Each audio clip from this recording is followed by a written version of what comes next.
everybody. Welcome to another episode of Card Talk, a podcast where we spend a little bit of time talking about cards from Lord of the Rings card game. I'm your host, Dave Walsh. And I'm Grant Thompson, just along for the ride. And today we have back with us our first repeat guest appearance here. So we have Dominik Schonleben, who is one of the organizers of the Lure of Middle-Earth, which just happened. And so we invited Dominik back on the show. We reached out and said, hey, why don't you talk to us about the Lure of Middle-Earth afterwards, and then he can talk to us about all the cool stuff that has happened at the Lure. And so Dominik's with us. And so Dominik, thank you for coming back on the show. And how's it going? Hi. Yeah, I'm so happy to be back. Yeah, it's going really good because just because the Lure went so well, I'm so happy about this. Like, I think it was a great success this year. That's awesome to hear. Well, tell us a little bit about you. If somebody didn't catch your podcast, your episode a month ago, tell us a little bit about you and how you got into the game, and then we'll spend a lot of time talking about the Lure. Oh yeah, I think I'm not playing since the beginning actually. I started when there were like a lot of expansions already out there. I think it was 4 years ago. 5 years ago. So when we first time, like the Lure as an event already existed before that. So it's an event that that was done for the Middle-Earth CCG game, and at the Lure we played the Lord of the Rings LCG game, and that kind of sparked us doing this again next year. And so we made a little fellowship event, and so it's running. So this became like part of this event, and so it's actually now one of the main things that happens there. Like we had 129 guests this year, and you can round that up to 130. We're fine. No, but it sounds like, you know what happens if I round it up to 130, people think like, yeah, 110 came, and then you rounded it up a lot, But if they say, oh, it was 129, right, that sounds real. It sounds real like exact a real number that right, I didn't really like to make it more impressive. To put it in game terms, it's like when somebody said, well, I just quested for about 50 when they really just did 11 progress or something, right? Right. Correct. Right. That couldn't be a better example. Yeah, and I think at the first time we just had a little fellowship with I think 15 people maybe. Mm-hmm. Just like people who also played one game and the other, and a few people who didn't, and then it grew every year, and it's growing a lot. So this year we were nearly half between the two games. Oh wow! So there's still now the Middle-Earth CCG. That game is that game out of print now? And since the 90s. That was the main idea. The next year will be 20 years Lure of Middle-Earth.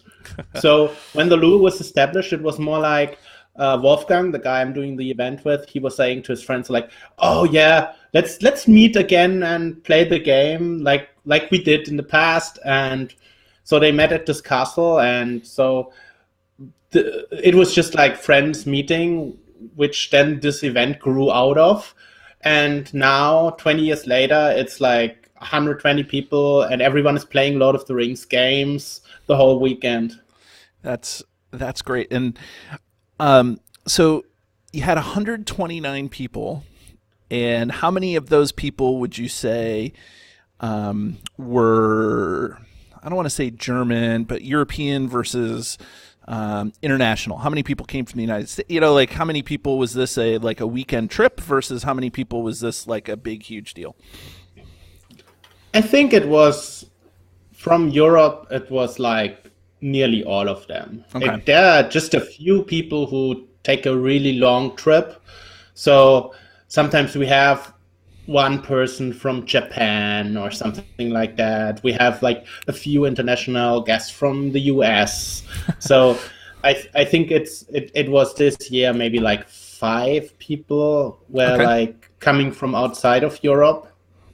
And what's So- the primary language that's spoken here? Is it English or is it going to be? Yeah. Okay. Yeah, I think that is really diverse. It's not like 110 Germans meet and then like one French guy shows up and one Spanish guy. It's like, I would say it's like 30 Germans maybe or something like that. And then like everyone else is coming from everywhere over Europe. It's like we had an Irish guy, we had people, a group from Spain, a group from Switzerland. Every year we have a group from France.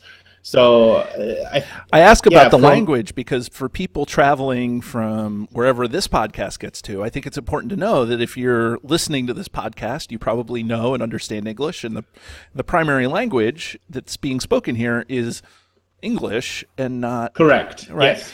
I think that I think, you know, like as with the cooperative game, sometimes you play within a team of a specific where everyone speaks a specific language and then people talk just that language because it's easier.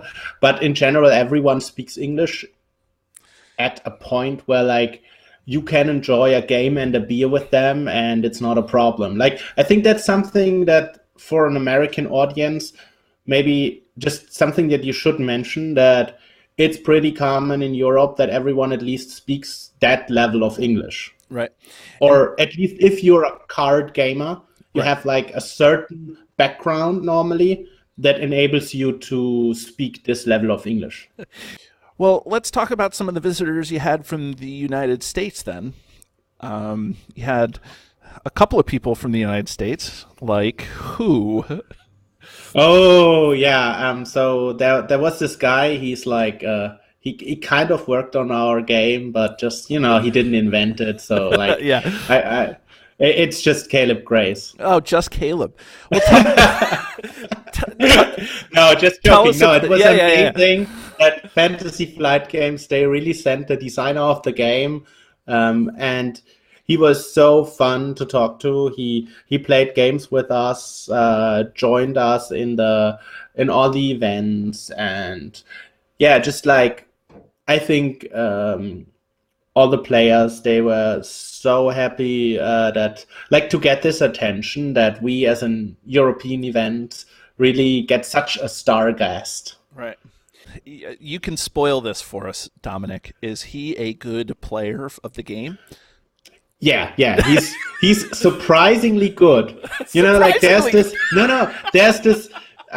there's this like, how would you call it?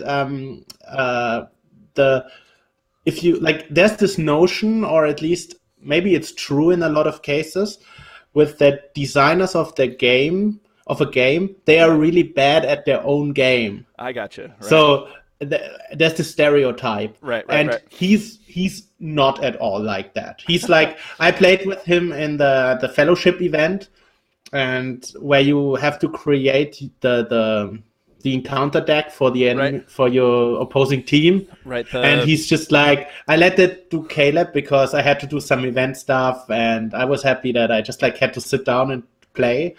And so he set up the deck, and it was terrible. Like he knew how to make like an exceptional encounter deck, but also he had a really well built deck where like what was his he player carried deck? Do you the know what whole his game. do you know what his player deck was? Yeah, it was Noldor's, and there was definitely Arwen in it because he also told me that he really likes playing this hero. So I think it wasn't like the classic discard build, but it was more like so it wasn't an Irrestore thing. Yeah, it was not an Irrestore deck. That's what I remember. It was more like an Noldor good stuff. I think it was with Galadriel. Yeah. Oh, him with Galadriel. He loves Galadriel. Yeah. When he came on our show, he talked about Galadriel. I don't know if you listened to our podcast much, but he talked about Galadriel forever and ever. Yeah, and I think that's one of the key points that you can see in his design, and that he also talked about a lot, is that how he engages with the story of Lord of the Rings, and he tries to bring it alive. So, and I think that's something he did really well in Galadriel, where like the card kind of represents her identity really good. I almost forgot. You were the winner of the of the Patreon contest. So you're going to get a set of English cards here coming in the mail from the Ghost of Framsburg. I don't know if you have the Ghost of Framsburg yet, but Yeah, I already had it, and I now have the English version. I actually wanted to give it out at LOTR as a prize because that would have been really nice to like give you a spotlight, but it came too late. So yeah, and I was a little bit slacking in the email department too. So and you can't keep it for next year, so you're just gonna have to. Oh, I will. No, you will? Yeah, I already put it in I always have some leftover prizes in the end. Okay. So I put it in my leftover prizes box. Oh, okay. So yeah, we're going to do the Card Talk promo next year. We'll try to send you something a little bit nicer. Maybe we can get Card Talk swag to send to Oh yeah. That would be I good. would love to have that. Are you just asking for more work for yourself? I know. Well, maybe I can get the guy that's coming along for the ride to do a little bit of something. I think something that was really I think something that was really interesting was when Caleb said at the lore that we did like on Saturday evening we did a tournament with the new competitive mode that he created. Right. So That's we the played a Wizards. real tournament where you have like 1 hour to finish the game, and you get points for beating the encounter deck faster than. Yep. Yeah, and putting you on the clock. And he said like, oh, I think this is the first time this ever happened in the world. And I thought like, really? I thought you guys did that at the Fantasy Flight Games Center all the time, like. Yeah. So we had a first there. So That's cool. And Yeah, I I mean, they think do. it was. I was gonna say we play it competitively, but it's never like competitive tournament wise. It's always just here's let's see how we do against each other, sort of thing. Yeah, we only got 8 people registered for that, and we did like 3 rounds, and so which means like 4 teams in total. Right. And I think it was the most fun I had for years with the game, Oh, because it kind of mixed this where like it's kind of super serious because you can't no taking back, like you have to make really quick hard choices because you just have 1 hour. Like we structured the rules in a way where like it was even worse for you points-wise to not finish the game at all in a way, like than to Like make a draw. Like Right. a draw was not beneficial to anyone, so you kind of always pushed ahead. And this also led you to, like, as the timing was so hard, like the tiebreaker we made was like how advanced you were in the quest. Okay. So you had a big incentive to push ahead. Like, so you played really risky. Like, Right. oh, do you want to advance this turn? Right. I don't know, but we have to if we want to win. Right. That's really cool. Did Caleb play with you that tournament? No, Oh, he okay. didn't. He just watched from the sidelines and was like really looking over our shoulders, looking what we are doing and how we are doing it. That's good. That's awesome. Who ended up winning? Yeah, I did. You did. Yeah, Do you me get a and pri- my teammates. Do you get a prize for it, or I theoretically would have gotten a prize, but I just put gave it back in that like, box, right next to the? Yeah, basically, I just like handed out one less prize, Right. but I had a teammate who basically won the first place then. Oh, that's good. That's phenomenal. Yeah, and you could get like a signed promo from Caleb. Oh, really? He Which- was signing stuff, and did he bring stuff from FFG? Did he bring any like Yeah, he promo brought stuff? some really like that was one of the prizes that we gave out at this tournament, where like it's a super rare promo that never was released in Europe. All the Gen Con promos never get around to Europe. Okay. So these kind of promos, Oh, you mean no like one the has like them. the alt art sort of things? Yeah, So yeah, like correct. like the most recent one, Glorfindel, Glorfindel and Eowyn, and or the old Eomer. There's an Eomer promo too. Yeah, Eowyn was one, and Yeah, no, Eowyn was like a regular fellowship promo. okay. I'm talking more about The Gen Con Glorfindel, stuff. yes. Yeah. And Celeborn. there's Boromir, but he didn't have that with him. But that was, for example, one of them. And Legolas? I don't know. There's a third. No, Legolas was also a regular one. I think the Gimli one, but he also didn't have that one. Like, he brought 2 Gen Con promos, and that was already cool enough. Like, yeah. That's just amazing. Like, this is why I love this game and this community, is because, you know, like, just the people out there are just so nice and giving, like, I don't know, like, it's just, and it's super relaxed. I never get the impression that anytime does anybody ever, like, climbing over somebody to try to get this stuff, you know, like, it just always seems that was the good back. thing. That was the good thing at our tournament, actually, too. Like, this was a tournament, and it kind of, like, you know, as I said, like, there's no taking back, but I think the vibe was much better than at any other tournament, because you have your own team, you play your own game, and you just, like, watch over the others, what they do, you know, like, like, you just, like, make sure that they follow the rules. Right. But it's not like that. But you have your own game to worry about too, so you can't rules, you know, you can't be a rules lawyer all the time because you have to play your own game.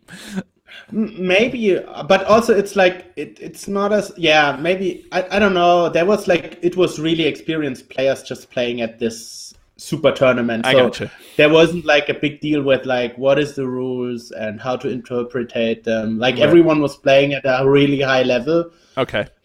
So That's yeah. Good. Did you have any? So let's back up for a second. So the Lure is a 3-day event, right? Yes. It's like a But Friday. a lot of people already come on Thursday, so they have the full Friday, not like the event officially starts at 2 o'clock. On 2 p.m. on a Friday, right? Yeah. Okay, but that never is like what happens. Like people start playing on 9 a.m. on Friday. Okay, so if I'm going to the Lure of Middle-Earth next year, I'm not announcing that I'm going to the Lure of Middle-Earth, and I probably can't because I'm a teacher and I don't make a lot of money.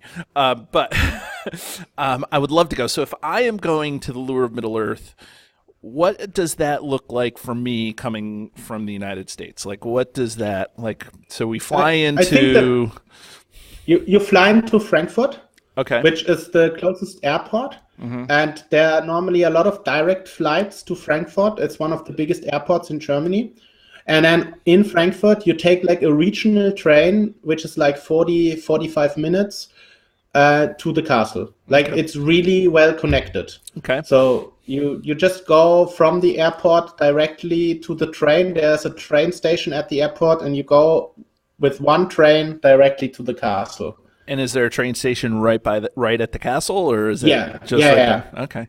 Yeah, so if you don't have a lot of luggage, you can walk to the castle. It's just a little bit steep, so I always call a taxi, like for this, like I don't know, it's like, I think if you walk it, it's like 500, like it's 500 meters or something like that. Okay. But it's really steep. Right. I don't want to fall down the bag. Right. You have a whole bunch of cards and you don't want to lose them all. Yeah, like cardboard is crazy heavy. Like, right. That is... And so then I come in on a Thursday and I stay, and then is you said that already in the morning for breakfast, is there meals right in the castle? Yeah, like with the admission fee that you pay, like to stay at the castle, that you pay for like the whole event, like it's just you pay one thing at the registration, and that's for food, that's for staying at the castle, that like everything is included the whole weekend, and there are 3 meals a day. And how about... And you get like coffee and you get tea. Beer? Beer is not included, but you can buy it like to a reasonable price. Like it's a youth hostel, the castle, though the prices are like they are like, what would people pay for a beer in a youth hostel? Like it's fully okay. Right. And then is there solid events Friday when it officially starts at 2, and there's solid events Friday, Saturday, and Sunday? Yeah, we kind of have like some more casual events starting like on Friday at 2 because a lot of people are still arriving. So we start with like demo rounds, deck building, and there's like this year the only event we had was like the draft. So that was starting on Friday, but then we have like all the events starting on Friday evening. So So they when you are say like, the draft, what do you mean the draft? oh, we had there's this draft format that Dan from Hall of Beyond developed, and this was offered at Lure this year with like a lot of success. I wasn't sure if this would be like something that a lot of people would want to do because I still think it's kind of weird, but I think that's the great thing. Right. I don't have to worry about everything. There's somebody who wanted to do this event and like prepare everything. And people were really happy that it happened. And Dan himself came to the Lure. Right. And like there was another guy called Camille. He started the idea. And when Dan was coming to the Lure too, they created like a 16-person draft. Okay. And Dan has been on the show. We just had him on a little while, episode or two ago, but and he really loves that bear draft because it really highlights good deck building, because you have a limited card pool and you kind of have to, and so I don't know if you're familiar with Magic the Gathering, but he's a Magic, of course, yeah. He's a Magic the Gathering convert from way back when. And so, when you have a limited number of cards, it kind of highlights your card, how you can see and deck build and stuff like that. So, so he does a really good job with the bear draft. Plus he loves anything that has to do with Beorn and the Bears. So, yeah, I think another big event thing at the Lure is that a lot of people want to do like epic multiplayer. Because it's you don't get a chance to do that any other place, right? When are you actually going to get like 12 people? Like maybe you did an epic multiplayer before with 6 people or something like that, right. Or played it two-handed with your friends, with 3 friends, right? But that's not the experience you get there. You have really like you do an assault on Guldur with like 12 people. Yeah, and it's amazing, right? Crazy hard because like you can imagine a quest like that with 4 people playing in each pod, and or we did actually the Black Gate. The Black Gate opens and. What is the last quest in the saga called? I think it's called Mount Doom, isn't it? Yeah, we did Mount Doom and Blackgate opened like with 16 people, like parallel. We had like 2 games with 8 people each. Oh, that's awesome. That's phenomenal. So at this particular Lure, it was special. So I mean, you had Caleb there, and you spent a lot of time over the weekend playing games, having a couple of beers, I'm sure. A lot. I played Spy, right? The only time I really get to enjoy the Lure and play a lot is like after 10 o'clock at night. So I'm awake till like 3 or 4 in the morning, and then awake at 8 and have to like start the next event. Right. So there's a lot of beer drinking late at night at the Lure. That's funny. So this year though it was special because you guys were able to pilot the new game Journeys in Middle-Earth, right? But it was the German. Yeah. It was the German version, and you've put all sorts of information and written a couple of articles, or a couple of stories on Facebook about it for the group and stuff. But what are your takeaways from that game? I think it has like a lot of potential, but I think it's much lightweighter than the Lord of the Rings LCG game that we know, and so I think some of the diehard fans of that game, they will be disappointed. Okay. Like they will expect more deck building or more customization, but it's more like, imagine you choose your hero and your hero comes with like 6 cards, and then you choose your class, the class of your hero, and that comes with 5 cards, and you choose I don't know. There was like a third choice. Oh yeah, and then you get like some basic cards. Okay. So that is like your, I don't know, 16 card deck, and then you reveal these cards for the tests, and maybe can change your deck later through some mechanics that we didn't explore because we just had like a little demo. Right. But I think there's some deck building involved with like leveling up your deck from game to game. Is this game my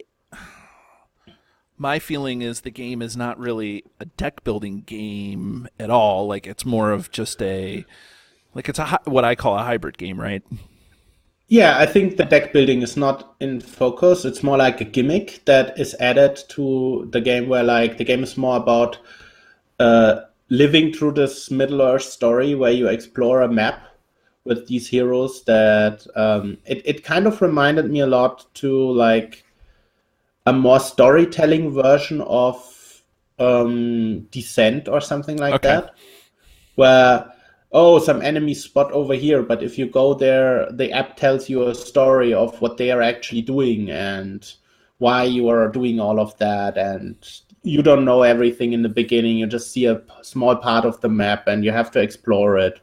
And I think I kind of like the idea of that, where I can play this game with like people who are not so much into games. Like they are not like hardcore gamers like us. We are a core group of gamers, but I think I can play this with all my friends. Right. And we can enjoy this, level up our characters. But I will always miss this depth. Okay. Yeah, so this game is not going to replace Lord of the Rings LCG for you. Not for me, and I think not for anyone who actually is deep into the game. I don't think this is like, I think it's really that what I've just said. It's like the game that you play with the friends who think that Lord of the Rings LCG is like, they don't understand what you're doing, you know? Right, yeah, I got you. And they think it's too difficult, but they really love Lord of the Rings and want to have fun with you playing a game. Right. So they love the lore, but they don't want to necessarily commit to all the time. Yeah, and maybe they also love stuff. games, but they are like not as heavily invested in one game specifically. Going back to my timeline here, I show up on Thursday. I stay till Sunday or Monday or whatever. But so it's light gaming on Friday, but and then you play until late at night. So what's going on Saturday? What's Saturday? The main event is on Saturday. Like the big thing is why everyone also like the one thing that everyone at the Lure wants to play is the Fellowship event. Okay. So I don't know how the Woodland Realm, the Wizard's Quest this year. Yeah. Right? Okay. Yeah. And last year it was a sword on, I don't know. Like the attack on Dol. Yeah. Correct. And I don't know how that is in the US, but in Europe, like, yes, we have these Fellowship events, but they are super uncommon. Like, you have to have a really dedicated store that is like kind of super invested and really wants to do everything. So they only happen in like very selected cities. Like, so maybe there were less than 6 in total or something like that in Germany last year. Okay. So well, the Fellowship event that I was meant to have over here last year, I'm still waiting for the information of when it's being hosted. that sounds like one of these events. So often, like, to be honest, I think a lot of these Fellowship kits, they get like the shops order it and then they just sell them like under the counter to their like favorite Lord of the Rings customers. I got you. So and then they do some private events or just sell it on eBay or something like that. So these events don't happen that much actually. That's a shame. And so was the whole, you said only about half the participants were into the LOTR LCG. So does that mean that you have 50 or 60 people all at once playing the game in some way, shape, or form, doing the Fellowship event? Or, you know, I'm used to Fellowship events being like 12 people, maybe less. No. We had like this year we had the Fellowship event split into 2 events basically because it could be played competitive or cooperative. Right. And it wasn't really clear that one of them was like, a lot of people wanted to try competitive, then a lot of people they categorically never wanted to do anything competitive, so it's really so we offered both versions, Okay. like after each other, and so each time we had like about 30 people participating, but some of them were like overlapping, so there was like, I would say it was about 50 in the end who participated at one or the other at least. Oh, wow. I mean, so that's a little bit different than the format, but that's got to be amazing to see that many people all kind of doing the same thing all at once, like, and that big main event happens on Saturday. Yes, that Typically? was like morning Saturday. We had one of them. Afternoon we had the other one, and Okay. and then in the evening we had a lot of different events, because then we split up again. We had like the super tournament mode that I told you before, where like just 8 people, like the super hardcore players participated, but then the others went off and played the epic multiplayer of Blackgate or Well, okay. Yeah. Oh, I remember you telling me in the last interview that we had that you were planning on running not you, but you asked somebody to do the Nightmare, like the competition to see who does the better Nightmare at Amandine. Like, yes, that was run on Sunday morning then, and that was like our kind of like second tournament, where you could really show off that you're like super good at the game. Who won that? I have no idea. Okay, somebody had a really good deck to beat it, I'm sure. Now as you like ask me, I'm really curious. We have some like, it's always the same people competing at that, and they are like super, like they are like kind of like I brought them something really cool, and yeah. So throughout the weekend, how do you have accomplishments that people do, or like an achievement?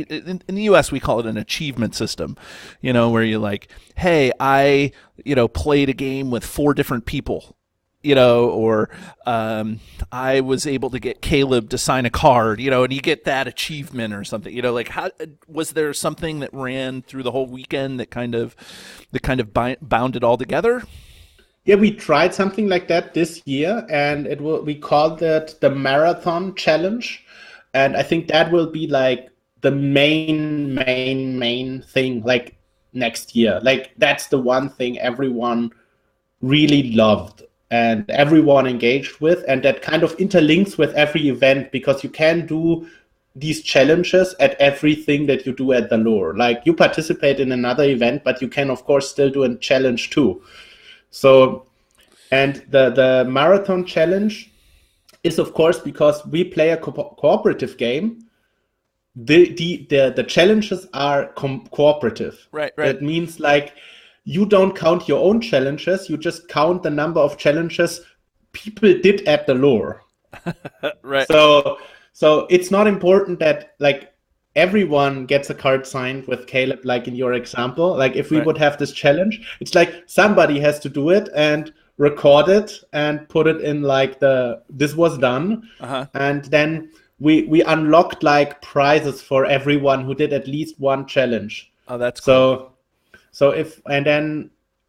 We awarded like some super special prizes to the ones who did like a lot of them. Like if you had like, we had one guy, like we had 70 challenges in total, and you could always do them, of course, as a group. So you could be registered for a challenge that somebody else did too. Like every challenge could just be done once, but if you did it with 3 other peoples in the same game, they also did the challenge. Like they were also always made like as a group challenge. Right. Like, I know what you mean. As a group. Yep. So there were people who had like done 10 of the 70 challenges. Like I think 2 people. Awesome. And a lot of 7 who did 7, but some of there were some really easy ones, so everyone could do at least one. But we had some really crazy ones where people like played like 5 times the same game late at night, just like to do the one challenge. Right. Oh, that sounds fun. Yeah, and I think there was a mix between like you had these easy challenges so everyone could do one. Then we had like a lot of thematic challenges where they were like, oh, play a quest with Bilbo and he has to defend 3 times. Right. And not die. Right. Yeah, and not die. Right. And a guy in a Bilbo costume did that. Oh, that's awesome. That was one of the most amazing you things. posted that picture on the Facebook group. Yeah, like the guy that was so amazing. Right. Yeah, he did that challenge. Like the challenge was called "Old Bilbo Likes to Travel." Right. So, and then there was like a lot of like challenges that were like kind of like silly. Like there was a challenge called "Spare Hood and Cloak," where everyone had to wear a hat.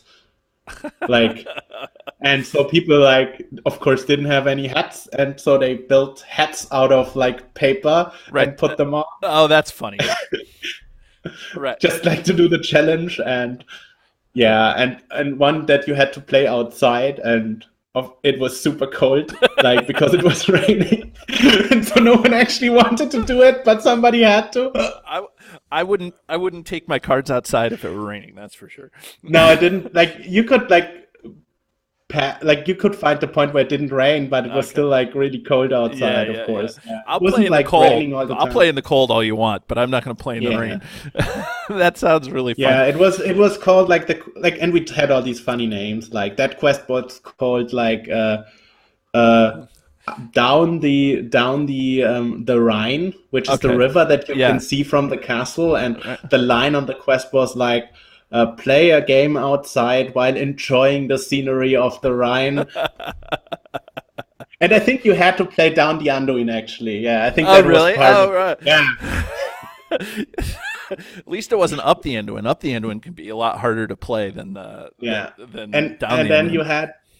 And then you had like the third category was like just like stupid crazy challenges where like you had to do something that was kind of like weird and really hard, where like you had to play, like there was a quest called Look an Oliphant or something like that, and it had like play the quest. There's this quest where you have to hunt an oliphant and hunt a Mumak. I think it's called Hunt a Mumak. I think it's the Mumakil from Sands of the Aradron box.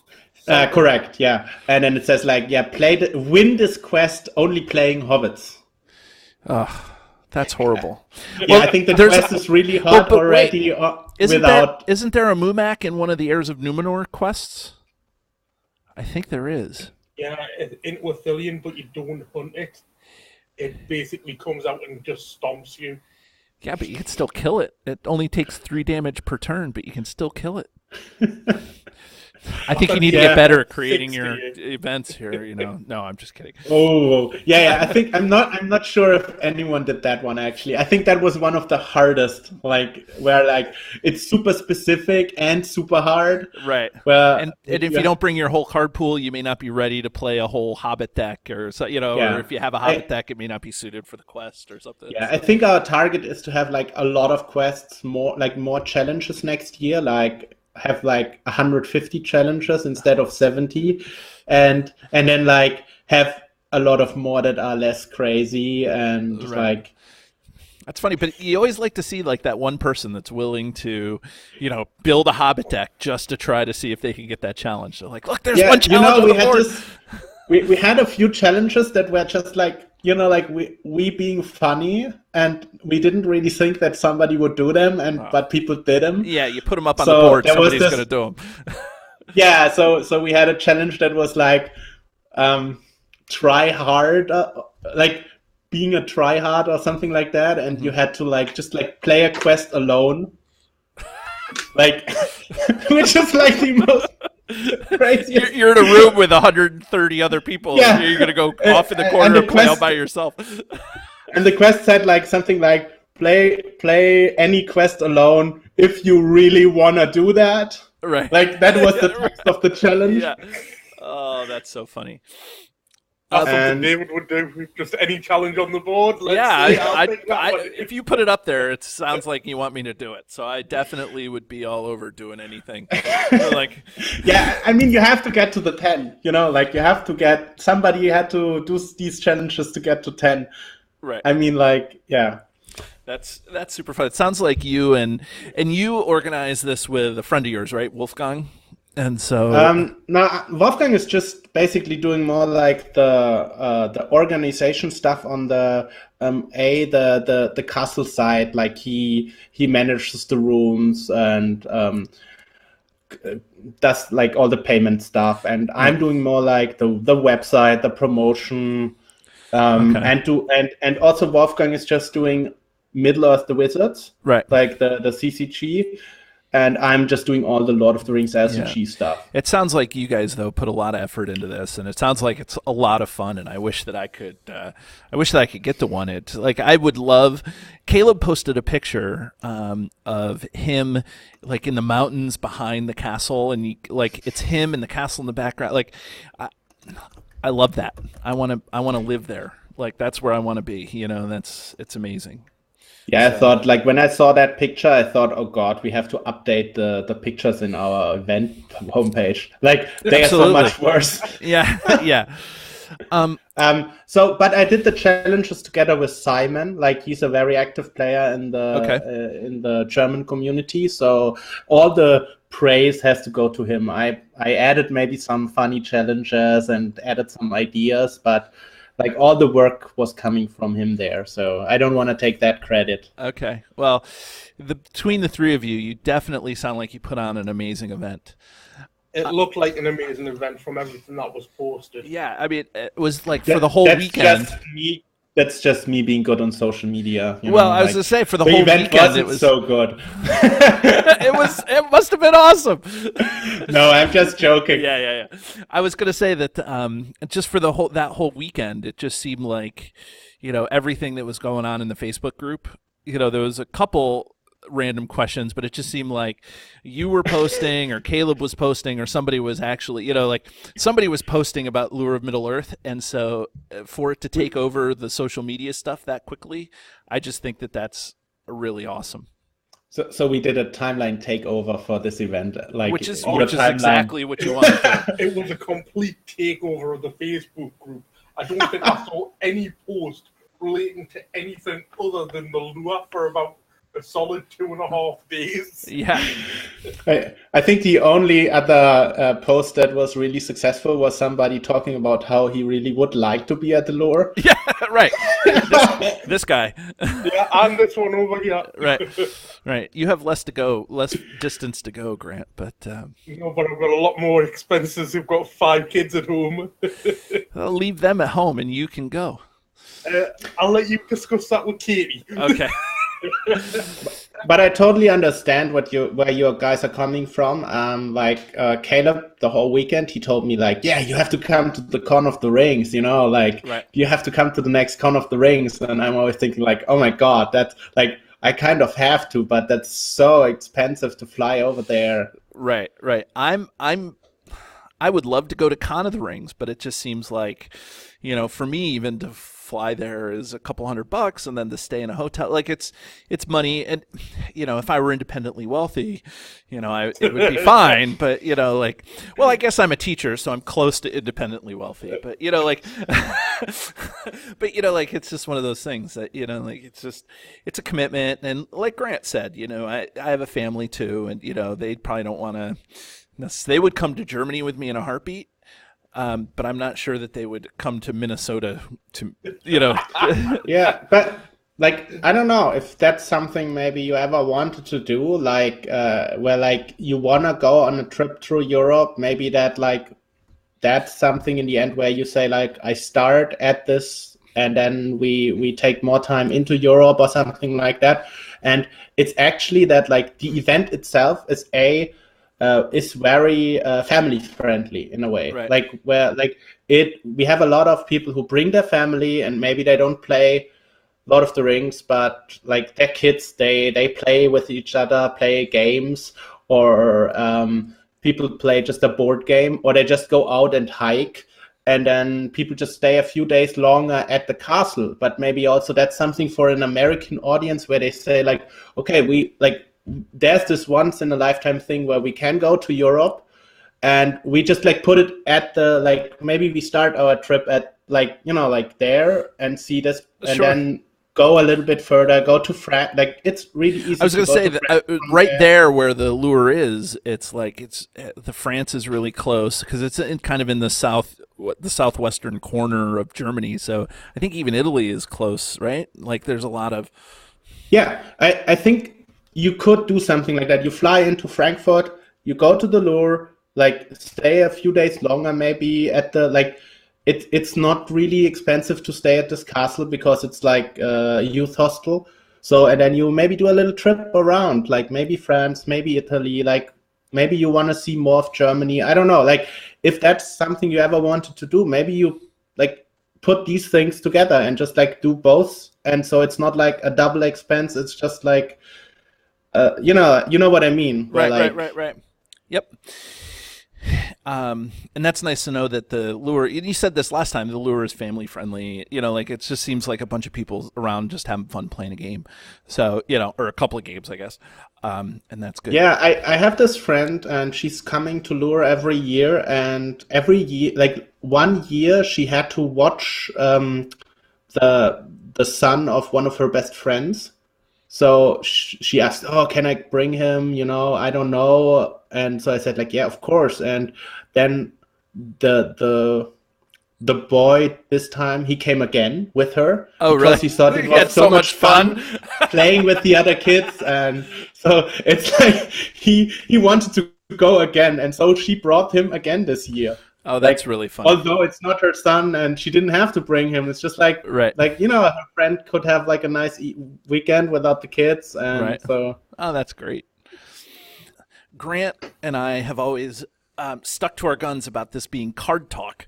We can't have you just on the show just talking about the lure of Middle-Earth because, you know, we need to talk about a card. So, Grant, do you have the card that we're going to talk about here? I do. It's called... Do you want us to introduce it, or do you want Dominik to introduce it? I don't know what card we are talking about. Yes, you do. You know. It's already on this. It's already up on the screen. Oh, it's already. Look, there it is. Actually, this episode, it's going to be over here. It's going to be on this side of the screen. It's going to, you know, like so. Anyways, it's right there. So what's the card?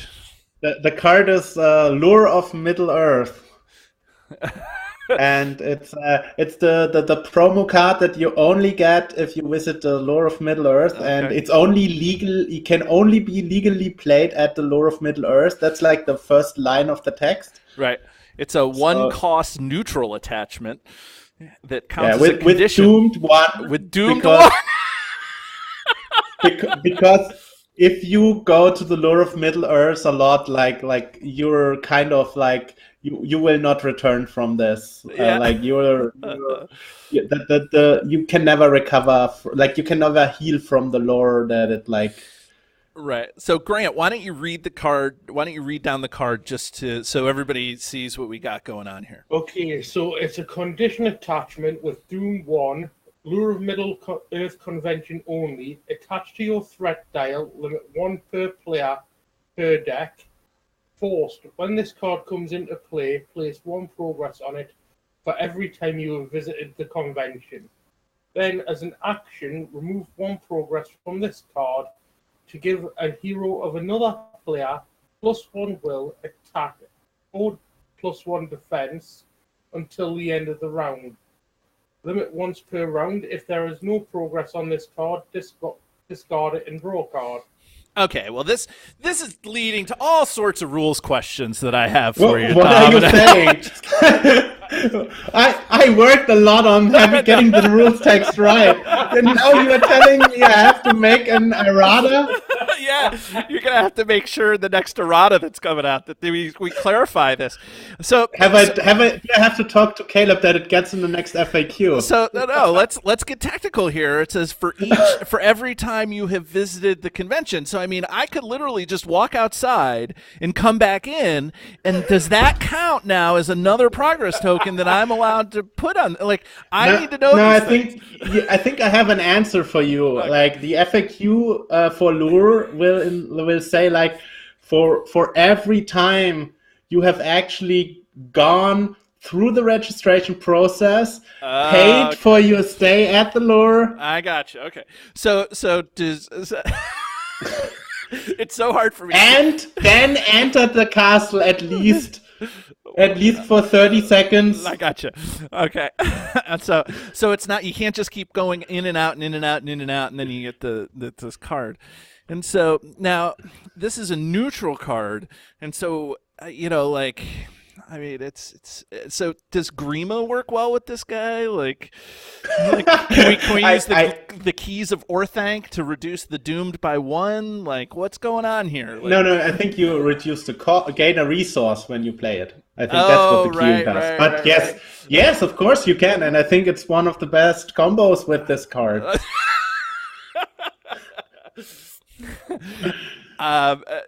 In serious conversation, so how many you said? So do you think it's too strong? No, yeah. I think it's really good. So you said that there's like actually like also from the FAQ like this was discussed at Lure, and I had to make a ruling because there are really? people You who did?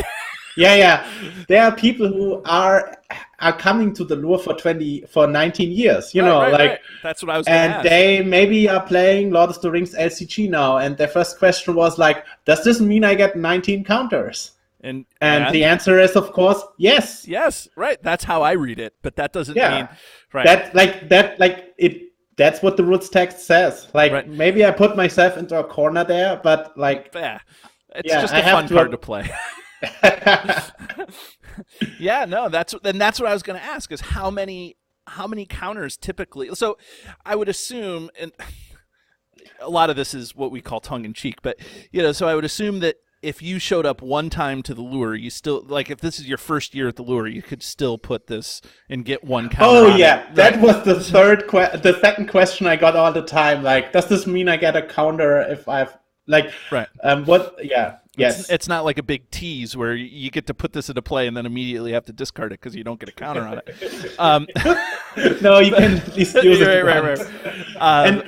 And I think that was like kind of what I designed the card around, was like it should be a kind of like card that does something even if you've been just once at the Lure, and and it shouldn't be too powerful if you've been there 19 times, which like I didn't like think of the guys who had been there 19 times, but I thought like what is when this is 10, this shouldn't break the game when it's 10, so it's 1 per round, so it's kind of like that limits the card.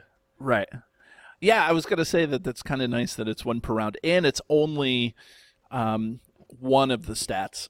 I was first reading that as all of the stats, but it's one of the stats, so it's just will, attack, or defend. So how many people actually got this out on the table and was using, like, as you were going around, like, was this something that people were using, or like? The funny thing was, it looks like this card was used more often than I actually thought. Like, I thought this is like really funny and people will laugh and then put it in their binder. Right. But there was actually like at the Mount Doom event, like before like the epic multiplayer of Mount Doom, like. This card, like at the beginning of the event, I tell everyone, like at the announcement, you have to come to me and then you get the card, like you have to talk to me, and so meet me and then you get this card. And so some people specifically before this event came to me and said, oh, I need the card because I have to play it now. Can I get one of them? Oh, that's really funny. And you said Caleb took a couple of these, right? Yeah, I gave them to him as a present. So that's awesome. So maybe this is coming out in the next next cycle. Maybe we're gonna have a lure of Middle-Earth convention only card. No, I talked a lot about like I had all these hints. When you remember the first time I came on board, I was talking about Saruman. So Right. so I always dropped hints a lot at the lore. So Right. Caleb, what do you think about Saruman? Should he be a hero? Right. What do you think? He was probably pretty tight-lipped about that, right? Oh yeah, no, he said he told me like I'm going to don't give you his answer because I'm going to make this a tease because we also talked about this in a podcast that I recorded with him. Okay. And if you want to get his answer to that, you have to listen to my podcast that I'm going to release soon. Okay, so you podcasted yourself with him. Yes, I did a little interview, like 15, 20 minutes. Oh, that's good. Do you normally podcast about the game? Yes, yeah. Oh, okay. No, not about the game. Like, I have a German language board gaming podcast. Okay. It's called Nerd Meets You. Yeah. I've seen that as your tag all over the place. Nerd Meets You. Yeah. And sometimes when I meet like important people, I do English language interviews because they are also really good content and interesting. Caleb probably doesn't sprechen the Deutsch, right? Das ist richtig. Right. So Grant, what do you think of this card? Do you think it's OP, like unplayable, or OP, or what?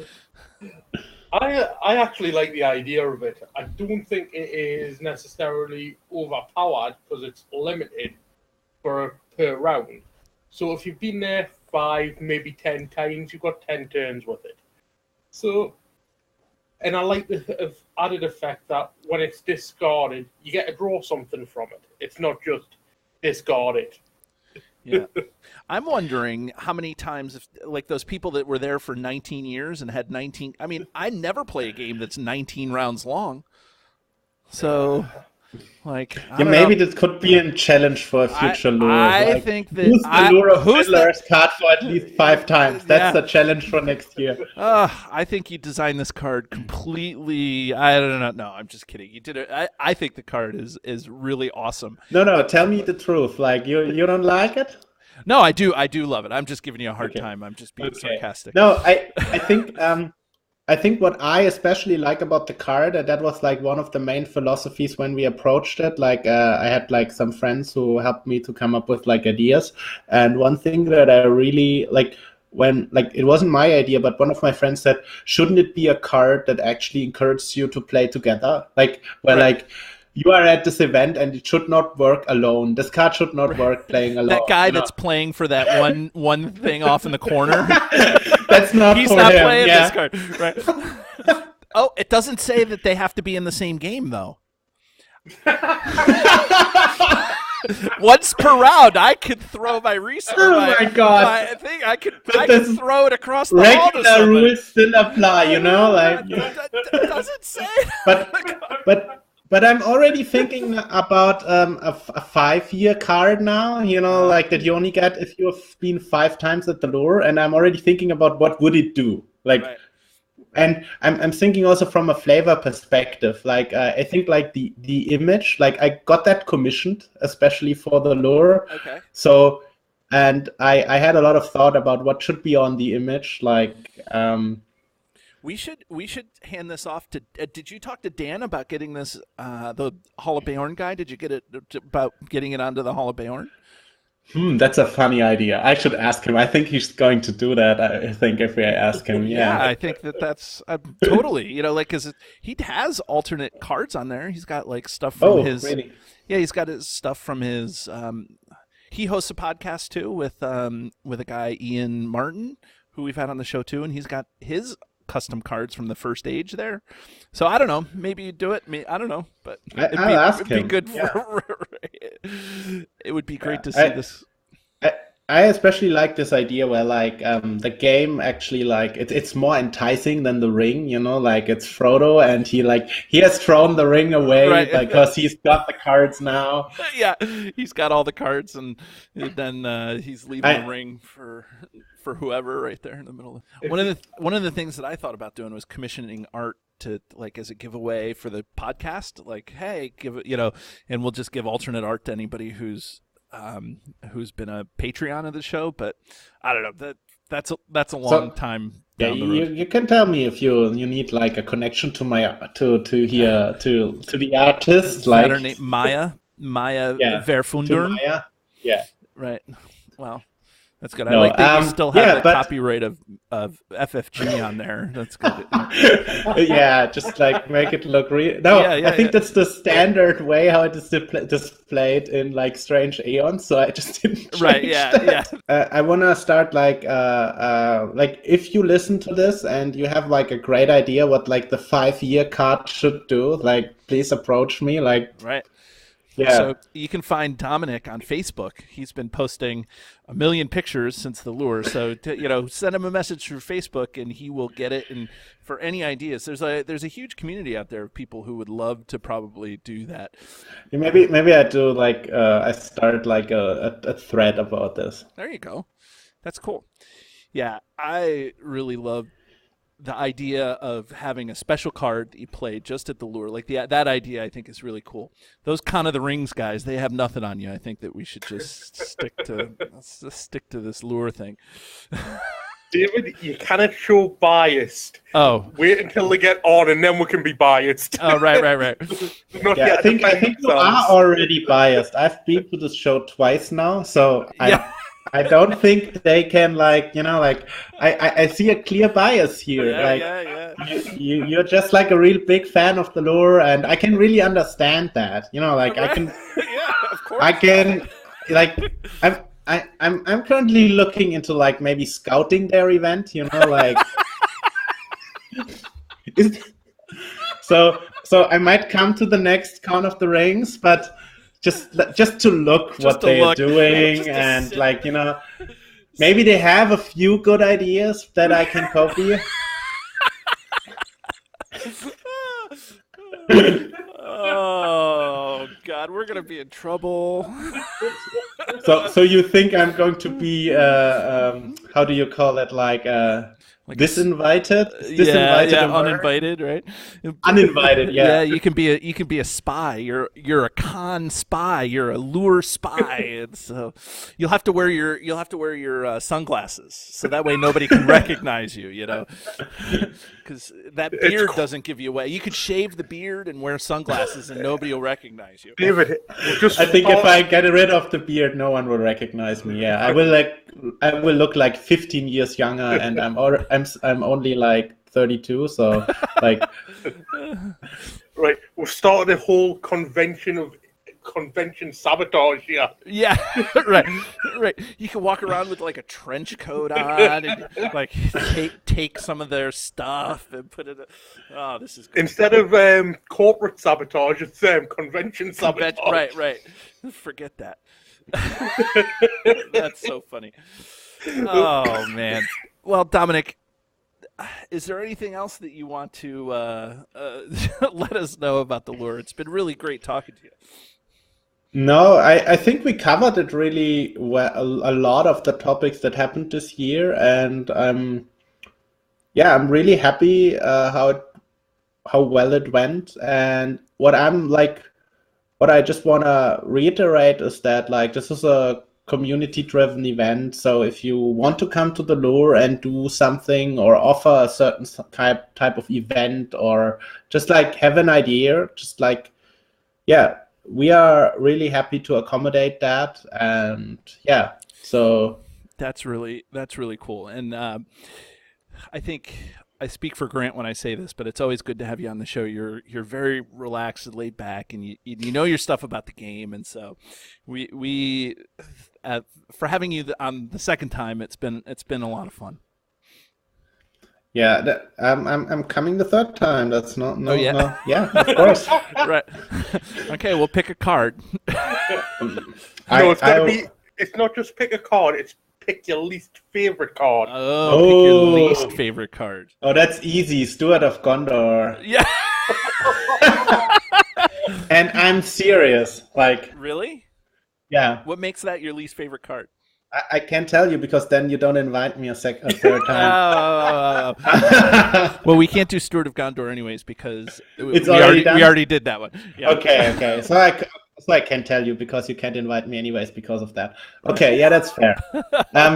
No, I think it just like is a card that warps the game in a way that I think is unhealthy, and I think it should have been a Rada really early in the game, and then just like we could have had so many more interesting cards that generate resources too. Right. So yeah, it kind of really for a long. I think it's less important now than it was for the first 3 or 4 cycles. When the first 3 or 4 cycles, every deck had Steward of Gondor in it. I think what Caleb did is create cards that are actually so insanely good that they actually rival Steward of Gondor. If you just look at the last cycle, the where you get this card where you can play